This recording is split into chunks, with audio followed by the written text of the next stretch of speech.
Ça, c'est un trou noir. Et ce qu'il y a à l'intérieur? Bah en fait, on sait pas vraiment. C'est une question que tout le monde s'est déjà posée, moi y compris. Et c'est pas pour rien que les scientifiques essaient de les décrypter tant bien que mal depuis plus de 300 ans. C'est seulement dans les années 60 qu'on a vraiment commencé à les étudier sérieusement, et le premier a été observé pour la toute première fois en 2019. Et puis, les trous noirs n'inspirent pas que les scientifiques, il y a qu'à voir le succès qu'a eu le film Interstellar auprès des néophytes comme vous et moi pour voir à quel point l'univers fascine. Mais pourquoi cette chose nous intrigue autant? Enfin, c'est vrai, c'est juste un trou qui est noir. Eh bien parce que personne ne sait ce qu'il renferme. Certains disent même que c'est un genre de portail vers un univers parallèle. Bref, tout le monde veut savoir ce qu'est réellement un trou noir et ce qu'il s'y cache. Eh bien, sachez qu'un trou noir peut mourir de vieillesse comme le ferait une étoile. Nous pourrions ainsi voir ce qu'il y a dedans. Mais bon, il faudrait attendre longtemps qu'il meure et l'humain est impatient. C'est pourquoi les scientifiques ont trouvé une solution à ce problème. Si je vous disais qu'on a peut-être trouvé un moyen de le détruire pour savoir ce qui s'y cache. Eh bien, c'est un des moyens les plus prometteurs de ce siècle, c'est la métrique de Kerr-Newman.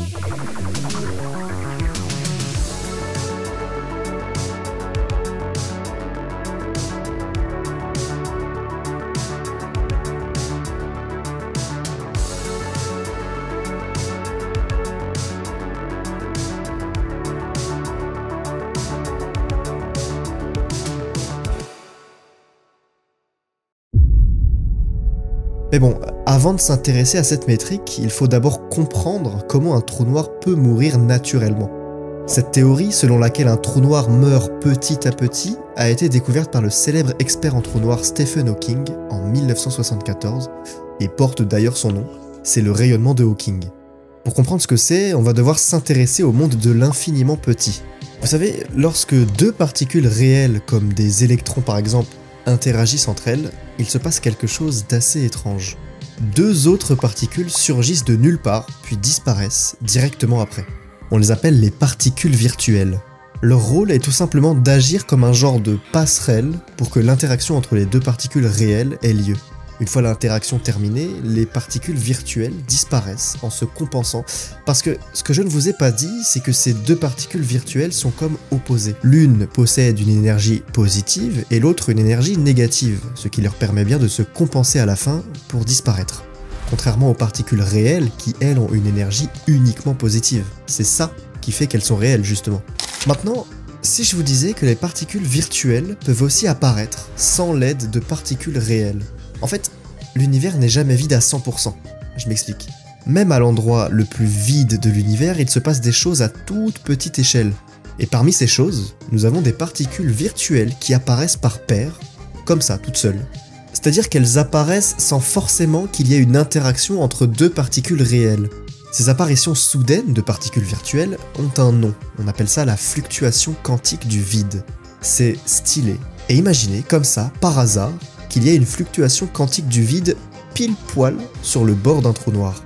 Je rappelle, ce bord qui sépare l'intérieur de l'extérieur d'un trou noir s'appelle l'horizon des événements. Bref, imaginez que deux particules virtuelles, une d'énergie positive et une d'énergie négative du coup, apparaissent pile poil sur l'horizon des événements. Et que, par hasard encore une fois, la particule d'énergie négative tombe dans le trou noir et celle d'énergie positive arrive à s'échapper du trou noir. Que se passerait-il à votre avis ? Eh bien, ces deux particules virtuelles ne pourraient plus se rejoindre pour se compenser et donc ne pourraient plus disparaître. Elles seraient donc condamnées à rester dans notre monde réel. Mais ça a des conséquences. Déjà, la particule d'énergie négative là, celle qui est tombée dans le trou noir. Vous allez me dire comment c'est possible que de l'énergie négative puisse exister ? Ça n'a aucun sens physiquement. Bah, grâce au trou noir, si, ça a du sens. Sans rentrer dans les détails, la gravité dans un trou noir est si forte qu'elle inverse les notions d'espace et de temps. En gros, au sein d'un trou noir, l'énergie négative est physiquement possible. La particule d'énergie négative a donc le droit d'y exister. Et la particule d'énergie positive, celle qui s'est échappée dans l'espace, bah pour elle, c'est encore plus simple. Elle est déjà positive de base, donc elle a le droit d'exister en dehors du trou noir, ce qui fait qu'elle devient une particule réelle. Résultat des courses, qu'est-ce qui se passe ?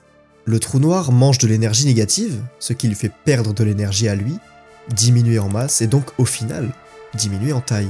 Le tout en faisant s'échapper les particules d'énergie positive. On dit qu'il rayonne. Et c'est ça, le rayonnement de Hawking.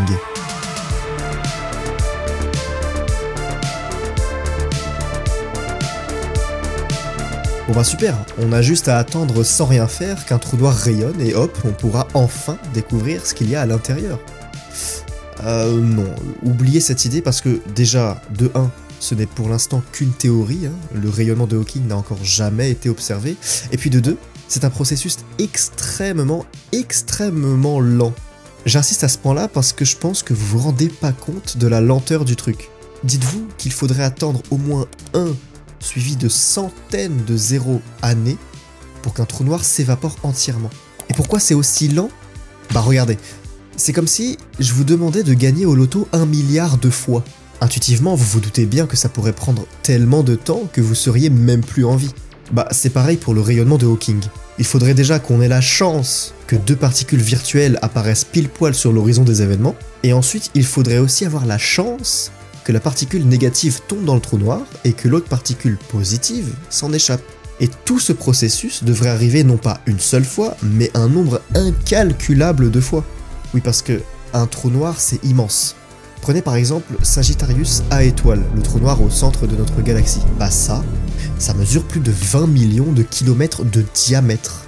On appelle ça d'ailleurs un trou noir supermassif, qui font partie des plus gros trous noirs de l'univers. D'ailleurs, le rayonnement de Hawking est de plus en plus rapide avec le temps parce que il faut savoir que plus un trou noir est petit, plus il devient chaud au niveau de son horizon des événements. Et pour faire simple, qui dit chaleur, dit plus de rayonnement. Autrement dit, le rayonnement de Hawking diminue la taille du trou noir, ce qui augmente sa température, et donc accélère le rayonnement de Hawking. C'est comme une boucle en fait. Mais bon, ça change rien à ce qu'on a dit à l'instant. La durée totale d'évaporation d'un trou noir reste quand même immensément grande. Attendez une seconde. Depuis tout à l'heure, on parle de rayonnement, puis d'évaporation, mais il y a quelque chose qui cloche. Où va toute la matière que le trou noir a engloutie durant sa vie? Vous allez me dire, bah, ça s'évapore aussi, il est où le problème? Le problème, c'est qu'en physique, il existe une loi fondamentale. L'information ne peut pas être perdue. Pour faire court, l'information en physique, c'est en quelque sorte l'histoire d'une particule. Le fait qu'une particule soit actuellement dans une bille, mais était autrefois dans une étoile, par exemple. C'est ça, l'information d'une particule. C'est ce qu'elle a vécu depuis la création de l'univers. Et cette information ne peut pas s'évaporer comme ça. C'est pas moi qui le dis, hein, c'est la science. Alors, le trou noir s'évapore, mais l'information, quant à elle, ne peut pas s'évaporer. Il est là, le problème. C'est le fameux paradoxe de l'information. Cette problématique a énormément pris la tête aux scientifiques et leur prend encore la tête aujourd'hui, mais parmi toutes les solutions qui ont été trouvées pour résoudre ce paradoxe, il y en a quelques-unes prometteuses que je vais vous expliquer. Certains pensent que l'information s'échappe du trou noir grâce au rayonnement de Hawking, justement. Mais comment? Prenez, je sais pas moi, un ballon de foot et jetez-le dans un trou noir. Sachez que, au moment où le ballon va traverser l'horizon des événements, il va être comme imprimé sur la surface de l'horizon des événements, justement.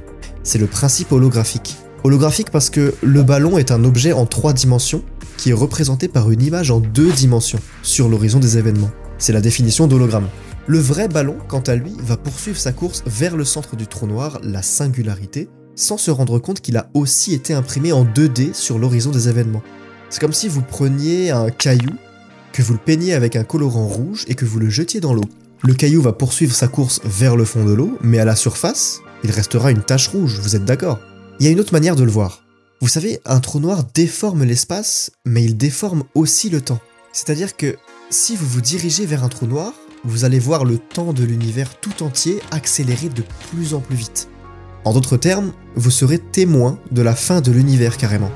De l'autre côté, si vous avez un pote qui vous attend plus loin, lui, il vous verra ralentir de plus en plus, jusqu'à ce que vous vous figiez sur l'horizon des événements. Voilà comment un trou noir déforme le temps. Et votre image restera figée en 2D sur l'horizon à tout jamais. C'est l'explication du principe holographique.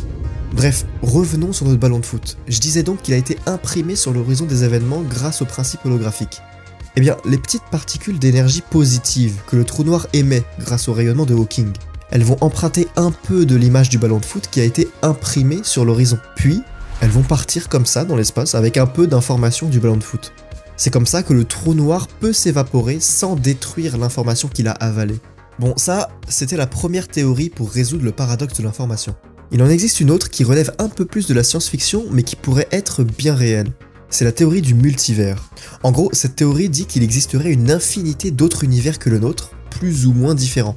Et pourquoi je vous parle de ça alors qu'à la base on parle de trous noirs? C'est parce que des scientifiques pensent que les trous noirs seraient des genres de portails vers d'autres univers du multivers justement. Ce qui expliquerait donc que l'information qui entre dans un trou noir ne serait pas perdue mais plutôt téléportée dans un autre univers. Là encore, ça résout ce paradoxe de l'information, donc c'est parfait. Maintenant, les scientifiques ont pensé à autre chose d'un peu plus réaliste cette fois. Et si finalement tout était stocké dans la singularité et que elle ne s'évaporait pas? Bah oui, c'est complètement possible, bien que la singularité ne soit qu'un point infiniment petit, c'est tout à fait envisageable qu'à l'échelle quantique, elle contienne quand même tout ce que le trou noir a englouti au cours de sa vie, juste dans des formes un peu différentes. Mais pour le savoir, il faut pouvoir annuler la gravité du trou noir, sinon on pourrait certes y rentrer, mais pas en ressortir. Ce qui est un peu débile si on veut pouvoir témoigner de ce qu'on a vu à l'intérieur. C'est là qu'entre en jeu la métrique de Kerr-Newman. Ne partez pas maintenant, je vous jure qu'on va rester simple. On n'est pas là pour passer un doctorat, je vous rassure. Donc, ça, c'est quoi? C'est une inéquation qui décrit un trou noir. En gros, nous avons ici la masse du trou noir, là, c'est sa charge électrique. Oui, car un trou noir peut être chargé électriquement, un peu comme une grosse batterie de voiture. Ça, c'est son moment cinétique. Si vous savez pas ce que c'est, retenez grosso modo que c'est sa vitesse de rotation. Et enfin, ce petit c là, c'est tout simplement la vitesse de la lumière. Ce qui veut dire que, pour qu'un trou noir existe, il faut que sa masse au carré soit plus grande que sa charge électrique au carré, plus ce machin là au carré. Mais alors, qu'est-ce qui se passerait si la masse du trou noir au carré devenait plus petite que tout ça là? Parce que je rappelle que toute cette inéquation, ça décrit un trou noir, mais ça décrirait quoi? Et si ça décrivait un trou noir sans trou noir? En gros, juste une singularité nue, sans gravité ultra intense autour d'elle. Bah écoutez, on n'a qu'à essayer de l'inverser cette inéquation. Bon alors, qu'est-ce qu'on peut modifier? Déjà, le c, on peut pas le toucher, c'est une constante. C'est la vitesse de la lumière et ça, on peut pas vraiment la modifier. On n'a qu'à diminuer m pour qu'il devienne plus petit que ce qu'il y a à droite. Ouais non, bon courage pour aller retirer de la masse du trou noir, je sais pas comment vous allez faire. Et si on augmentait j pour que tout ce qu'il y a à droite devienne plus grand qu'à gauche? Ouais, pareil, ça va être un peu chaud d'augmenter la vitesse de rotation du trou noir. Par contre, q là, c'est beaucoup plus faisable de l'augmenter, non? Ben oui, c'est possible d'augmenter artificiellement la charge électrique du trou noir. Si je reprends l'exemple de ma batterie de voiture, c'est comme si on la rechargeait avec des câbles. Comme ça, tout ce paquet deviendra plus grand que ça, et on aura réussi à inverser l'inéquation. Peut-être que le trou noir disparaîtra, et on aura enfin accès à ce qu'il y a dedans. Mais bon, pour ça, faut le charger du coup. Et comment faire, vous allez me dire? Certainement pas avec des câbles, évidemment, mais plutôt avec un magnifique canon à protons. Ça, c'est badass. Bon, ce dont on a besoin en premier lieu, c'est de protons. Pourquoi ce choix? Parce que ce sont des particules chargées positivement, exactement ce qu'il nous faut. Et le moyen le plus simple d'obtenir des protons, c'est dans l'atome d'hydrogène. Tout simplement parce que cet atome est seulement composé d'un proton, c'est son noyau en fait, et d'un seul électron qui tourne autour. C'est littéralement l'atome le plus simple et le plus léger qui existe. Ensuite, il faut réussir à arracher l'électron de l'hydrogène pour garder seulement son proton. Pour ça, on va utiliser une technique qui consiste à placer l'atome d'hydrogène dans un champ électrique ultra puissant, ce qui va arracher son électron. Pourquoi? Parce que je vous rappelle que la raison pour laquelle un électron tourne autour d'un proton, c'est parce que l'électron est chargé négativement, et comme on l'a dit, le proton est chargé positivement. Et puis, moins et plus, ça s'attire. Sauf que le champ électrique qu'on va imposer à l'atome d'hydrogène sera beaucoup plus puissant que la force électromagnétique entre l'électron et le proton. L'électron va donc se faire attirer de force vers le champ électromagnétique. On appelle ça d'ailleurs la ionisation, parce que l'atome d'hydrogène devient un ion, c'est-à-dire un atome qui est chargé en gros, qui n'est plus neutre. Bah oui, parce que en enlevant l'électron qui est de charge négative, on conserve seulement le proton, ce qui rend l'hydrogène chargé positivement. Mais tant mieux parce que c'est ce qu'on veut. On veut un proton seul. Après ça, on va placer le proton qu'on a obtenu dans ce qu'on appelle un LINAC, qui veut dire Linear Accelerator, ou accélérateur linéaire pour ceux qui ne parlent pas anglais. Bon, je dis le proton, mais vous vous doutez bien qu'un seul ne suffit pas à augmenter significativement la charge d'un énorme trou noir. Dites-vous qu'il va nous falloir approximativement plus de 4000 sextillions de protons. C'est énorme. Tellement énorme que cette opération nous coûterait plus de 20 000 milliards d'euros.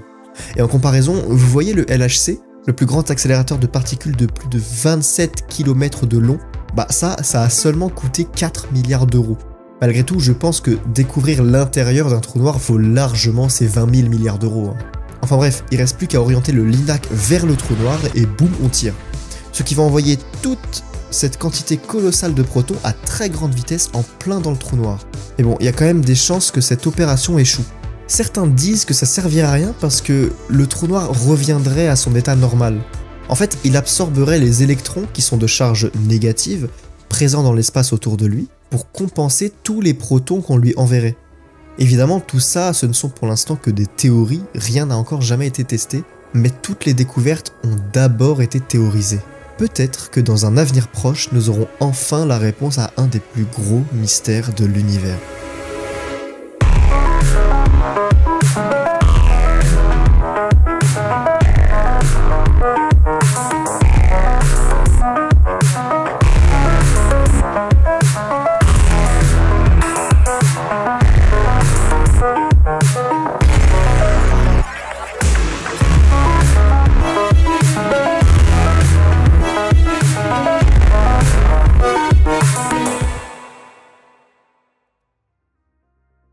Enfin bref, en attendant, n'hésitez pas à vous abonner, à partager la vidéo si elle vous a permis de mieux comprendre l'univers. Vous pouvez aussi rejoindre mon Discord en description si vous avez des questions ou si vous voulez simplement discuter avec la communauté. Sur ce, à bientôt.